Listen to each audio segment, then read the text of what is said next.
तो दोस्तों HFCL के Q2 के नंबर्स आ चुके हैं, तो उसी के बारे में हम इस वीडियो में बात करेंगे और जानेंगे कि आपको HFCL के अंदर इन्वेस्ट करना चाहिए या नहीं। चलिए शुरू करते हैं। तो देखिए यहाँ पर अगर हम सबसे पहले अगर हम क्वार्टरली बेसिस यानी कि पिछले क्वार्टर के बेसिस पर अगर हम नंबर्स को देखें तो यहाँ पे 6% से कंपनी का रेवेन्यू गिर कर 1122 करोड़ का यहाँ पे कंपनी का टोटल रेवेन्यू निकल कर आया है। और यही अगर हम प्रॉफिटेबिलिटी की बात करें तो पिछले क्वार्टर के कंपैरिजन में 5% गिरकर 85 करोड़ का यहाँ पे कंपनी का टोटल नेट प्रॉफिट निकल कर आया है।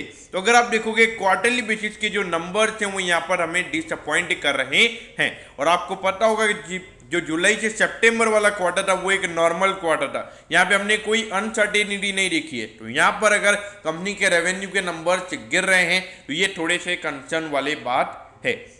उसके अलावा अगर हम ईयर ऑन ईयर बेसिस यानी कि पिछले साल के अगर हम जुलाई से सितंबर वाले क्वार्टर से अगर हम कंपेयर करें तो उसके कंपैरिजन में यहाँ पे 6% से कंपनी का रेवेन्यू बढ़ा है। और यहाँ पे जो प्रॉफिटेबिलिटी वाले नंबर्स हैं वो ईयर ऑन ईयर बेसिस पे काफ़ी अच्छे हैं, क्योंकि 60% से यहाँ पे जो कंपनी का प्रॉफिट का नंबर है वो हमें यहाँ पे बढ़ता हुआ नजर आया है। ठीक है, 60% का जो ग्रोथ है यहाँ पे काफ़ी अच्छा ग्रोथ है। और जितना हमें कंपनी के रेवेन्यू में ग्रोथ देखने को मिला है वो सीधा हमें यहाँ पे कंपनी के प्रॉफिटेबिलिटी में जाता हुआ नजर आया है। यानी कि जो कंपनी की कॉस्ट थी वो अभी भी उतनी ही है। लेकिन देखिए अभी जो रिजल्ट कंपनी के आए हैं इसके ऊपर लगभग 30 से 35 के प्राइस टू अर्निंग रेशियो पे HFCL ट्रेड हो रहा है। यहाँ पर अगर आप देखोगे तो मार्केट कम से कम 10 से 15% का रेवेन्यू ग्रोथ एक्सपेक्ट करता है, क्योंकि अगर 25 से ज़्यादा का अगर आपको पी मिल रहा है तो उसके पीछे का रीज़न आपको समझना चाहिए। तो कम से कम वहाँ पे 10 से 15% का रेवेन्यू ग्रोथ होना चाहिए, वो हमें यहाँ पे होता हुआ नजर नहीं आ रहा है। तो ये जो HFCL के शेयर होल्डर्स हैं उनके लिए थोड़ा कंसर्न मुझे नजर आता है। अब देखिए लगभग 10,000 करोड़ का इस कंपनी का मार्केट कैप है। अगर आप देखोगे आपको लगेगा कि इंडस्ट्री के कंपैरिजन में आपको सस्ते वैल्यूएशन पर मिल रहा है, लेकिन मार्केट में जो फ्री फ्लोटिंग है वो काफ़ी ज़्यादा है। तो ये बात भी हमें समझनी होगी।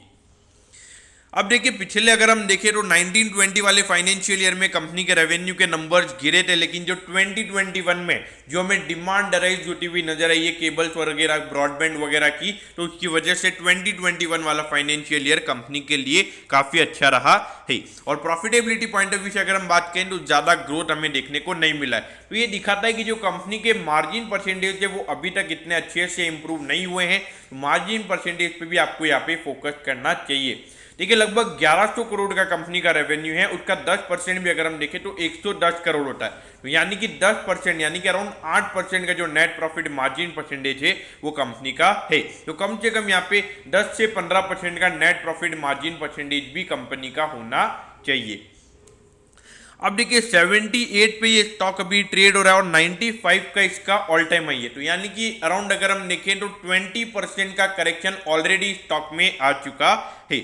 लेकिन देखिए दोस्तों अगर आपको यह इन्वेस्ट करना है तो मेरे ख्याल से थोड़ा मुझे यहाँ पे कॉशियस अप्रोच रखना सही रहेगा। मैं ऐसा क्यों बोल रहा हूँ, क्योंकि देखिए 30 से 35 का अगर price to earning ratio market दे रहा है तो वहाँ पे कम से कम मार्केट 10 से 15% का रेवेन्यू ग्रोथ तो है ही है, लेकिन जो मार्जिन परसेंटेज होते हैं नेट प्रॉफिट मार्जिन परसेंटेज वो भी यहाँ पे कंपनी 10 से 15% का एक्सपेक्ट करते हैं। लेकिन देखिए ये जो जिस सेक्टर में काम करते हैं वहाँ पे जो इनके बड़ी बड़ी कंपनीज होती है तो वो इनसे नेगोशिएट करवाते ही हैं, क्योंकि ये एक छोटी कंपनी है। अगर आप जियो वगैरह से अगर हम देखेंगे तो अगर रिलायंस इनसे बात करेगा तो सीधी सी बात है कि वो एक अच्छा खासा नेगोशिएशन वहाँ पे देखने को मिलेगा, अच्छी खासी बार्गेनिंग उनकी तरफ से होने वाली है। और अगर इनको अच्छा ऑर्डर चाहिए तो इनको बार्गेनिंग एक्सेप्ट भी करनी पड़ेगी, वरना ये मार्केट में नहीं रह पाएंगे। तो ये थॉट प्रोसेस भी आपको समझना चाहिए। तो अकॉर्डिंग टू मी यहाँ पे थोड़े से वैल्यूएशन के कंसर्न है।